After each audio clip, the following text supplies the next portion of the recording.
ഞാൻ മാത്രല്ല ഞങ്ങളെല്ലാരും കൂടി ഉണ്ടാക്കാറാണ് ഇവിടെ. അപ്പൊ നമുക്ക് വീഡിയോ കാണാം. ഇത്രയും സാധനങ്ങൾ അരിഞ്ഞെടുക്കാണ്ടിട്ടാ. അപ്പൊ ആദ്യ പരിപാടി ഇഞ്ചി, വെളുത്തുള്ളി, പച്ചമുളക് ചതച്ചെടുക്കാം. ഇതോടുകൂടെ പിന്നെ ഞാൻ വോയിസ് ഓവർ കൊടുക്കാൻ തീരുമാനിച്ചു കേട്ടാ. ഇവർ 3 പേരും കൂടെ കൂടിയാലേ എന്നെ കളിയാക്കല്ലേ ഇവരുടെ മെയിൻ പരിപാടി.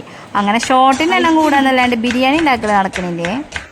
ഇവിടെ ഉള്ളി അരിയാനായിട്ട് എക്സ്പേർട്ട് ടീച്ചറിനാണ് കേട്ടോ. ഞങ്ങളെപ്പോൾ ബിരിയാണി ഉണ്ടാക്കുമ്പോഴും ഞങ്ങളുടെ വീട്ടിൽ തൃശ്ശൂർക്കാര ബിരിയാണി, മലപ്പുറംകാര ബിരിയാണി എന്നും പറഞ്ഞിട്ടൊരു വാക്ക് തർക്കം ഉണ്ടാവാറുണ്ടേ. നമ്മൾ തൃശ്ശൂർക്കാര ബിരിയാണി എങ്ങനെയാണെന്നുണ്ടെങ്കിൽ നമ്മൾ ചോറ് ആദ്യം വിളമ്പും, പിന്നെ കറി സെപ്പറേറ്റ് വിളമ്പല്ലേ ചെയ്യുക. ചിക്കൻ നല്ല വറുത്ത് നല്ല റോസ്റ്റ് ആക്കിയിട്ടാണ് ഉണ്ടാവുക. പക്ഷെ മലപ്പുറംകാര ബിരിയാണി അങ്ങനെയല്ല കേട്ടോ. അഹങ്കരിക്കണേനെ അവരെ കുറ്റം പറയാനൊന്നും പറ്റില്ല. നമ്മളിവിടെ ബ്രോയിലർ ചിക്കൻ കൊണ്ടാണ് ബിരിയാണി ഉണ്ടാക്കാന്നുണ്ടെങ്കിൽ അവരവിടെ ലഗോൺ ചിക്കനായിട്ടാണ് കേട്ടോ ബിരിയാണി ഉണ്ടാക്കുക. കേട്ടിട്ടില്ലേ മലപ്പുറംകാരുടെ സ്പെഷ്യൽ ദം ബിരിയാണി? ഇവിടെ ചില ഹോട്ടലുകളിലൊക്കെ ചെന്നിട്ട് ദം ബിരിയാണിയാന്ന് പറഞ്ഞിട്ട് തരുന്നതും ഇതുപോലെ തന്നെയാണ് കേട്ടോ. അവരാദ്യം ചോറ് വേവിച്ച് വെക്കും, പിന്നെ കറി സെപ്പറേറ്റ് വേവിച്ച് വെക്കും, പിന്നെ ബിരിയാണി നമ്മൾ ഓർഡർ ചെയ്യുന്ന സമയത്ത് അത് രണ്ടും കൂടെ മിക്സ് ആക്കിയിട്ട് ഒരു ബോളിൽ സെറ്റാക്കിയിട്ട് നമുക്ക് തരും. അതിപ്പോൾ ചിക്കൻ ബിരിയാണിയാണോ, ബീഫ് ബിരിയാണിയാണോ, മട്ടൻ ബിരിയാണിയാണോ അതിനനുസരിച്ചിട്ടാവും അവർ മിക്സ് ചെയ്യുക.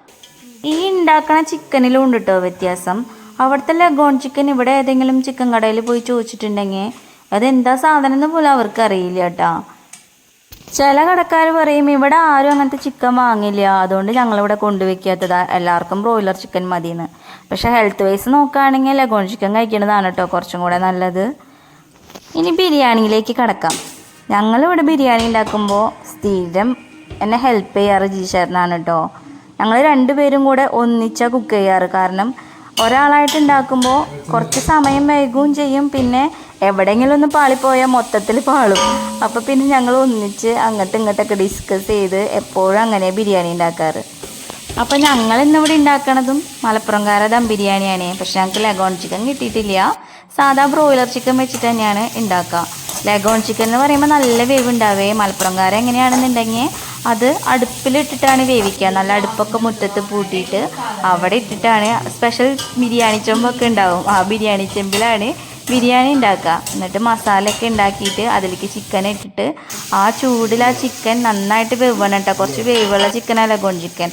അതൊക്കെ വെന്തിട്ട് പിന്നെ അരി നമ്മൾ വേവിച്ചത് അതിലേക്ക് ഇട്ടിട്ട് ഈ കനലൊക്കെ മേലെ വെച്ചിട്ട് ദം ചെയ്തെടുത്തിട്ടുള്ള ബിരിയാണിയാണ് മലപ്പുറംകാരെ സ്പെഷ്യൽ. ഓരോ നാടിനും ഓരോ പ്രത്യേകതയുണ്ടല്ലേ. അപ്പോൾ ദം ബിരിയാണീൻ്റെ ഒരു ചെറിയ മിനി വേഷനാണ് കേട്ടോ ഞങ്ങളിവിടെ ഉണ്ടാക്കണേ. കനലൊന്നും ഇടാല്ലെങ്കിലും ചെറുതായിട്ടൊരു ദമ്മൊക്കെ കൊടുക്കണമെന്നാണ് വിചാരിക്കണേ. ഞാനിത് ഇവിടെ നിന്ന് കണ്ടുപിടിച്ചെന്നുണ്ടെങ്കിൽ വീട്ടിൽ അച്ഛൻ ഉണ്ടാക്കണ കണ്ടിട്ടാണ് കേട്ടോ. ഞങ്ങളെല്ലാവരും കൂടണ സമയത്ത് അച്ഛനാണ് അവിടെ ബിരിയാണി ഉണ്ടാക്കുക. ചുറ്റും ഞങ്ങളെല്ലാവരും കിടന്ന് ഓടണുണ്ടാവട്ടെ. കാരണം അടുപ്പിലാണല്ലോ ഉണ്ടാക്കുക. നമ്മൾ ഒരാളെ എപ്പോഴും ഇളക്കിക്കൊണ്ടിരിക്കണം, അങ്ങോട്ടും ഇങ്ങോട്ടും മാറാൻ പാടില്ല. അപ്പം എല്ലാ സാധനവും ഞങ്ങളെല്ലാവരും കൂടെ സെറ്റാക്കി വെച്ചിട്ട് ചേച്ചിമാരൊക്കെ ഉണ്ടെങ്കിൽ ഞങ്ങളെല്ലാവരും കൂടെ ഒന്നിച്ചാണ് ബിരിയാണി ഉണ്ടാക്കുക. ഇവിടെ ഞങ്ങൾ ബിരിയാണി ഉണ്ടാക്കുമ്പോഴും അങ്ങനെ തന്നെയാണ് കേട്ടോ. ഞങ്ങൾ 2 പേരും കൂടെ ഒന്നിച്ച് തന്നെയാണ് ഉണ്ടാക്കാറ്.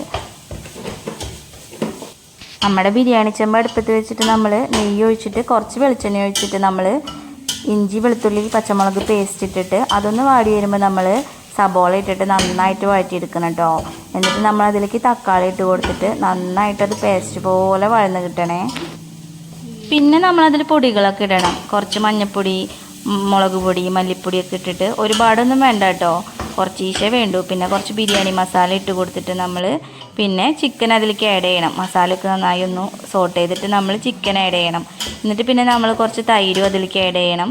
പിന്നെ ചെറുനാരങ്ങേൻ്റെ നീരും ആഡ് ചെയ്യണം. എന്നിട്ട് നന്നായി ഇളക്കുക. എന്നിട്ട് നമ്മളത് അടച്ച് വെച്ചിട്ട് ആ മസാല നന്നായിട്ട് വേവിച്ചെടുക്കണം കേട്ടോ. എപ്പോഴും പറയണ പോലെ ഉപ്പിടാൻ മറക്കരുതേ. മല്ലിയില, പുതിനയിലൊക്കെ നമുക്ക് ഇതിൻ്റെ കൂടെ ഇട്ട് കൊടുക്കാണ് കേട്ടോ. പക്ഷെ ഞാൻ ഇടണില്ല, കാരണം അത് വല്ലാതെ അങ്ങോട്ട് ഓവറാവണത് ഇവിടെ ആർക്കും ഇഷ്ടമല്ല. അപ്പം ഞാൻ ലാസ്റ്റ് ജസ്റ്റ് ഒന്ന് ആഡ് ചെയ്യണേ ഉള്ളൂ മല്ലി, പുതിന, അതിൻ്റെയൊക്കെ ഇല. ഇതിപ്പോൾ ഞാൻ പറഞ്ഞാൽ ശരിയാവില്ല കേട്ടോ, കാരണം മെയിനായിട്ട് ഇതിൻ്റെ പിന്നിൽ നിൽക്കുന്നത് ജിജിച്ചേട്ടൻ തന്നെയാണ്. ഞാൻ പൊടികളൊക്കെ ആഡ് ചെയ്ത് കൊടുക്കും, കാരണം കറക്റ്റ് അളവൊന്നും ജിജിച്ചേട്ടന് കറക്റ്റ് അറിയില്ല, ഉപ്പിൻ്റെ അളവ് കറക്റ്റ് അറിയില്ല. അപ്പോൾ അതൊക്കെ മാനേജ് ചെയ്ത് നോക്കണത് ഞാനാണ്. ബാക്കി ഇളക്കലും പരിപാടിയും അതിൻ്റെ ടേസ്റ്റ് നോക്കണത് അങ്ങനെയുള്ള കാര്യങ്ങളൊക്കെ ജിജിച്ചേട്ടനും ചെയ്യും. അപ്പം നമ്മൾ മേലെ ഒന്നും ഡെക്കറേഷൻ പോലെ ഇടാനായിട്ട് നമ്മൾ സബോളയൊക്കെ നന്നായിട്ട് വറുത്തെടുത്ത് വെക്കണം കേട്ടോ. പിന്നെ മുന്തിരിയും അണ്ടിപ്പരിപ്പും വറുത്ത് വെക്കണം. അത് നേരത്തെ നമ്മൾ ചെയ്ത് വെക്കണേ. ഇനി നമുക്ക് ചോറ് വെക്കാനുള്ള പരിപാടി തുടങ്ങാം കേട്ടോ. സാധാ നെയ്ച്ചോറ് ഉണ്ടാക്കണ പോലെ തന്നെ അരി നമ്മൾ കഴുകിയിട്ട് ഒരു വാർക്കാനുള്ള പാത്രത്തിൽ, അതായത് അരിപ്പ പോലുള്ള പാത്രം ഉണ്ടല്ലോ, അതിലൊന്ന് നമ്മൾ വെള്ളമൊക്കെ വാർന്ന് കിട്ടാനായിട്ട് സെറ്റാക്കി വെക്കണേ. എന്നിട്ട് നമ്മൾ നെയ്യ് ഒഴിച്ചിട്ട് പട്ട, ഏലക്ക, ഗ്രാമ്പു അങ്ങനെയുള്ള ഐറ്റംസൊക്കെ ഇട്ടിട്ട് ഈ വെള്ളമൊക്കെ നന്നായി വാർന്നിരിക്കണ ഈ അരി ഉണ്ടല്ലോ, ആ അരി ഇതിലേക്ക് ഇട്ടിട്ട് നന്നായിട്ട് റോസ്റ്റ് ചെയ്തെടുക്കണം കേട്ടോ.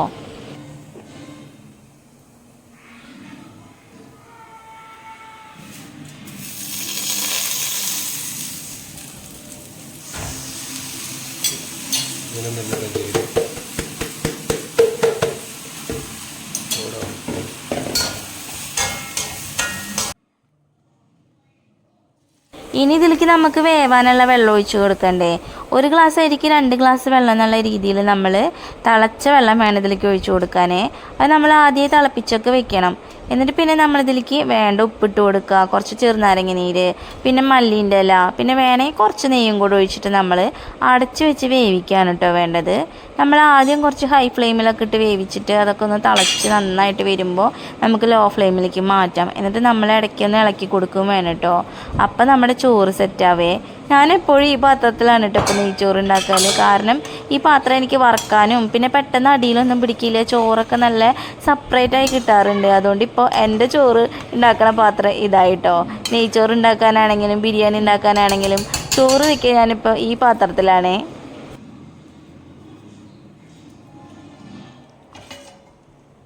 ഇവിടെ അനയ്ക്ക് അച്ഛനും ബിരിയാണിക്ക് തൈര് വേണം കേട്ടോ. എനിക്കിഷ്ടമല്ല തൈരൊക്കെ അതിൽ ഒഴിച്ചിട്ട് ബിരിയാണീൻ്റെ ടേസ്റ്റ് തന്നെ മാറ്റിയെടുക്കണതിന് എനിക്കിഷ്ടമല്ല. പക്ഷേ അനയി തൈര് ചോദിക്കും, അനയുടെ കൂട്ടത്തിൽ ചിലപ്പോൾ ആച്ചും തൈര് ചോദിക്കും. അതുകൊണ്ട് ബിരിയാണി ഉണ്ടാക്കുന്നുണ്ടെങ്കിൽ അമ്മ തൈരും വേണ്ടിയിട്ടാണ് അനയി ആദ്യമേ ഓർഡർ ഇടുന്നതുകൊണ്ട് അവന് വേണ്ടിയിട്ട് കുറച്ച് തൈരൊക്കെ ഞാൻ സെറ്റാക്കി വെക്കുന്നുണ്ടേ. ഇതിനും ഉണ്ടല്ലോ എന്തൊക്കെയോ പേര്. ഞങ്ങൾ തൃശ്ശൂർക്കാർ ഇതിനെ സർലാസ് എന്നാണ് കേട്ടോ പറയുക. പക്ഷെ കുറച്ച് അങ്ങോട്ട് നീങ്ങിയുടെ മുട്ടൻ ഭാഗത്തൊക്കെ എത്തുമ്പോൾ എൻ്റെ മാമൻ്റെ വീടിൻ്റെ അവിടേക്ക് ഇതിനെ കച്ചമ്പർ എന്ന് പറയുന്നത് കേട്ടിട്ടുണ്ട്. മലപ്പുറംകാർ ഇതിനെന്താ പറയുകയെന്ന് എനിക്ക് കറക്റ്റ് അറിയില്ല കേട്ടോ.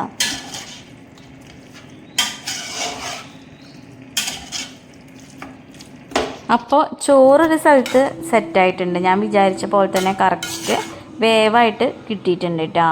അധികം കുഴഞ്ഞിട്ടൊന്നുമില്ല. അരിയൊക്കെ അത്യാവശ്യം സെപ്പറേറ്റൊക്കെ ആയിട്ട് നല്ല രീതിയിൽ തന്നെ കിട്ടിയിട്ടുണ്ടേ. ഇപ്പുറത്തെ അടുപ്പത്ത് ഇരുന്നിട്ട് നമ്മുടെ മസാലയും വെന്ത് സെറ്റായിട്ടുണ്ട്, ഇറച്ചിയൊക്കെ നന്നായി വെന്തിട്ടുണ്ട്. ഇനി നമുക്കിത് ദം ചെയ്തെടുക്കലാണ് അടുത്ത പരിപാടി. ആ പരിപാടി ഇവിടെ ചെയ്യാറുള്ളത് ടീച്ചറിനാണ് കേട്ടോ. പ്രത്യേകിച്ചൊന്നുമില്ല. നമ്മൾ ഈ മസാലേൻ്റെ മേലേക്ക് നമ്മൾ വേവിച്ച് വെച്ചിരിക്കുന്ന ചോറ് ഒരു ലെയറായിട്ട് ആദ്യം ഇട്ട് കൊടുക്കുക. എല്ലാം കൂടെ ഇടണ്ട, ഫസ്റ്റ് കുറച്ചിട്ടതിന് ശേഷം നമ്മൾ അണ്ടിപ്പരിപ്പ്, മുന്തിരി, സവാളയൊക്കെ വറുത്ത് വെച്ചിട്ടില്ലേ, അതൊന്ന് ഇട്ട് കൊടുക്കുക. കുറച്ച് നെയ്യും ഇട്ടിച്ച് കൊടുക്കുക. എന്നിട്ട് പിന്നെയും ബാക്കിയുള്ള ചോറിട്ടിട്ട് ഫുള്ള് ലെയർ ആക്കിയെടുത്തിട്ട് പിന്നെ നമ്മൾ ഈ സെയിം അണ്ടിപ്പരിപ്പ്, മുന്തിരി, സവാളയൊക്കെ ഇടുക. കുറച്ച് നെയ്യ് ഒഴിക്കുക. പിന്നെ നമ്മൾ മല്ലിയിലയും പുതിനയിലയും അരിഞ്ഞ് വെച്ചത് നമുക്ക് മേലിട്ട് കൊടുക്കാം കേട്ടോ. ഓവറാക്കിയൊന്നും ഇടണമെന്നില്ല. ഞാനിവിടെ ഓവറാക്കാറില്ല, കാരണം പിള്ളേർക്കത് ഇഷ്ടമല്ല. അതിൻ്റെ ടേസ്റ്റ് ഇതിൽ വരുന്നതും കടിക്കണതൊന്നും വലിയ താല്പര്യമില്ല. അപ്പം ഞാനൊരു ജസ്റ്റ് ഒരു പേരിന് മാത്രമേ അത് ആഡ് ചെയ്യാറുള്ളൂ. പക്ഷെ അത് ഇടുമ്പോൾ നല്ല ഫ്ലേവറും കിട്ടും കേട്ടോ. കണ്ടില്ലേ, ബിരിയാണി ഉണ്ടാക്കുമ്പോൾ ഞങ്ങൾക്ക് അങ്ങോട്ടും ഇങ്ങോട്ടും ഡൗട്ട് വരട്ടെ. എനിക്ക് കുറേ ഡൗട്ട് ഉണ്ടാവും, ഈശാറിന് കുറേ ഡൗട്ട് ഉണ്ടാവും. ഞങ്ങളത് അങ്ങോട്ടും ഇങ്ങോട്ടൊക്കെ ചോദിച്ച് ക്ലിയർ ചെയ്തിട്ടാണ് ഞങ്ങളിവിടെ ബിരിയാണി ഉണ്ടാക്കുക. അടുത്ത പ്രാവശ്യം ബിരിയാണി ഉണ്ടാക്കുമ്പോൾ സെയിം ഇതേ പ്രോസസ്സ് തന്നെയാണ്. വലിയ എക്സ്പെർട്ടൊന്നുമല്ല ഞങ്ങളിതിൽ. പക്ഷെ ഞങ്ങൾക്ക് അറിയണ പോലെ ഞങ്ങൾ 2 പേരും കൂടെ ഒന്നിച്ച് ഉണ്ടാക്കലാണ് പതിവ്.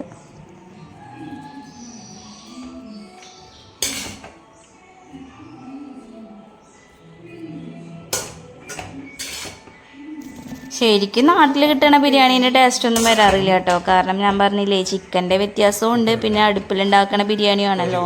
പക്ഷേ എപ്പോഴെങ്കിലുമൊക്കെ അത് കഴിക്കണമെന്ന് തോന്നുന്ന സമയത്ത് ഞങ്ങളിങ്ങനെ വീട്ടിൽ തന്നെ ഉണ്ടാക്കി കഴിക്കലാണ് കൂടുതലും പതിവായിട്ടുള്ളത് കേട്ടോ.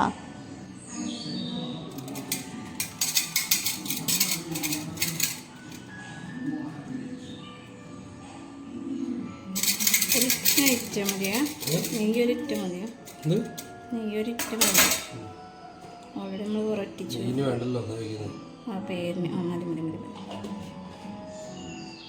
ഇനി ദമ്മിടണ പരിപാടിയാണ്. പക്ഷെ ഞങ്ങൾ ദമ്മിടൽ എങ്ങനെയാണെന്നുണ്ടെങ്കിൽ സ്റ്റവ് ഇതുപോലെ ഓണാക്കിയിട്ടിട്ട് ഒന്ന് കുറച്ച് ഫ്ലെയിം കുറയ്ക്കണം കേട്ടോ. എന്നിട്ട് ഇത് അടപ്പ് വെച്ചിട്ട് അടച്ചിട്ട് എന്തെങ്കിലും കനമുള്ള ഇതുപോലെ എന്തെങ്കിലുമൊക്കെ മേലെ കയറ്റി വയ്ക്കും. ഇപ്പം ഞാൻ ഞങ്ങളുടെ ചതയ്ക്കണ ആ സാധനമാണ് എടുത്ത് വെച്ചിരിക്കണേ. എന്നിട്ട് കുറച്ച് നേരം തീ അങ്ങനെ ചെറിയ ഫ്ലെയിമിൽ അവിടെ ഇരുന്നോട്ടെ. കുറച്ച് കഴിഞ്ഞ് ഓഫാക്കാനും മറക്കരുത്, അല്ലെങ്കിൽ അത് കരിഞ്ഞു പോവേ. ഇനി ഞങ്ങൾ വേറൊരു ചമ്മന്തിയും കൂടുതലേക്ക് ഉണ്ടാക്കുന്നുണ്ട്. അതിൻ്റെ റെസിപ്പി എങ്ങനെയാണെന്ന് ഞാൻ കാണിച്ചു തരേ. ശരിക്കും കുക്ക് ചെയ്ത് കഴിഞ്ഞപ്പോൾ ഞങ്ങളെല്ലാവരും നല്ല ടയേർഡായിട്ടുണ്ട് കേട്ടോ. പുറത്ത് നല്ല ചൂടല്ലേ, സഹിക്കാൻ പറ്റാത്ത ചൂടിൻ്റെ ഇടയിൽ നമുക്ക് ഫാനൊന്നും ഇടാൻ പറ്റില്ലല്ലോ ഫുഡ് ഉണ്ടാക്കുന്ന സമയത്ത്. അപ്പോൾ നല്ല ചൂടാണേ.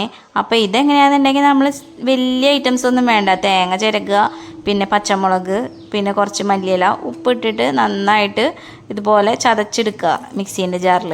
എന്നിട്ട് നമ്മൾ അതിലേക്ക് കുറച്ച് വിനാഗിരി ആഡ് ചെയ്ത് കൊടുക്കുക. ഇതും മലപ്പുറത്ത് ബിരിയാണീൻ്റെ കൂടെ കിട്ടുന്ന ഒരു ഐറ്റമാണ് കേട്ടോ.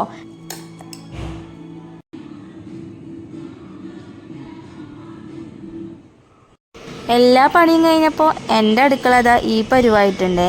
ഇനി ഇതൊക്കെ ഒന്ന് അടുക്കി പെറുക്കലാണ് അടുത്ത പരിപാടി. ആ പരിപാടിക്ക് എന്തായാലും ഞാൻ ഒറ്റയ്ക്ക് ഉണ്ടാവുള്ളേ. എല്ലാവരും ക്ഷീണിച്ച് ഒരേ വഴിക്ക് വിട്ടിട്ടുണ്ട്. അപ്പം ഇനി ഈ പാത്രങ്ങളൊക്കെ ഒന്ന് കഴുകി പെറുക്കിയാൽ തന്നെ ഒരുവിധം എല്ലാം സെറ്റായിട്ടോ.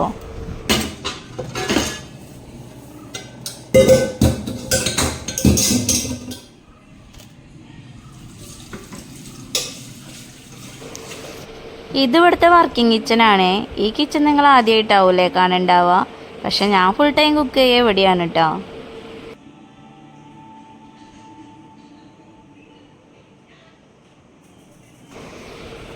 ഇന്ന് ഇലയിൽ ഫുഡ് കഴിക്കാനാണ് കേട്ടോ പ്ലാൻ ഇട്ടിക്കണേ. അങ്ങനെ നട്ടുച്ചയ്ക്ക് ഇല തപ്പി ഇറങ്ങിയതാണ് കേട്ടോ അച്ഛനും മോനും കൂടെ. ഇനി ബിരിയാണി ദം പൊട്ടിക്കാം. ബിരിയാണി ദം പൊട്ടിക്കലൊരു ചടങ്ങാണല്ലേ എല്ലായിടത്തും. ബിരിയാണിയൊക്കെ നല്ല അടിപൊളിയായിട്ട് വന്നിട്ടുണ്ടായിരുന്നേ. കാണാനും നല്ല ഭംഗിയില്ലേ, കഴിക്കാനും അത്യാവശ്യം അടിപൊളി ടേസ്റ്റ് ഉണ്ടായിരുന്നു. ബിരിയാണീൻ്റെ മണം കേട്ടിട്ട് സാഷ അവിടെ നിന്ന് കുറയ്ക്കുന്നുണ്ട് കേട്ടോ. ഇവിടെ അടുക്കളയിൽ എന്ത് സ്പെഷ്യൽ ഉണ്ടാക്കിയാലും അവിടെ കൂട്ടിലുള്ള അവരതറിയേ. അപ്പം അവിടെ നിന്ന് ബഹളം തുടങ്ങും രണ്ടുപേരും കൂടെ.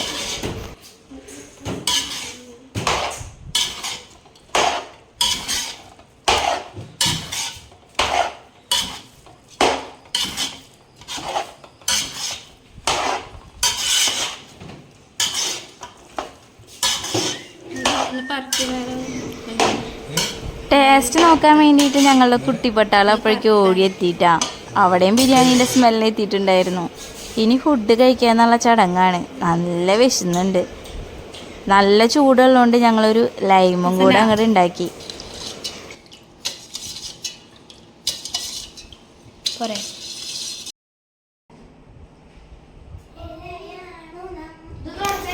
ഫുഡ് കഴിക്കാനായപ്പോൾ പിന്നെ ക്ഷീണമൊക്കെ മറന്നിട്ട് ഞങ്ങളെല്ലാവരും അങ്ങോട്ട് ഉഷാറായിട്ടോ. ഞങ്ങൾ പിന്നെ ഇരിക്കാമെന്ന് വിചാരിച്ചു. ആദ്യം മക്കൾക്ക് വിളമ്പി കൊടുത്തിട്ട് പിന്നെ ഞങ്ങൾ രണ്ടുപേരും ഇരിക്കാമല്ലോ. അവർക്ക് നല്ല വിശന്നിട്ടുമുണ്ട്.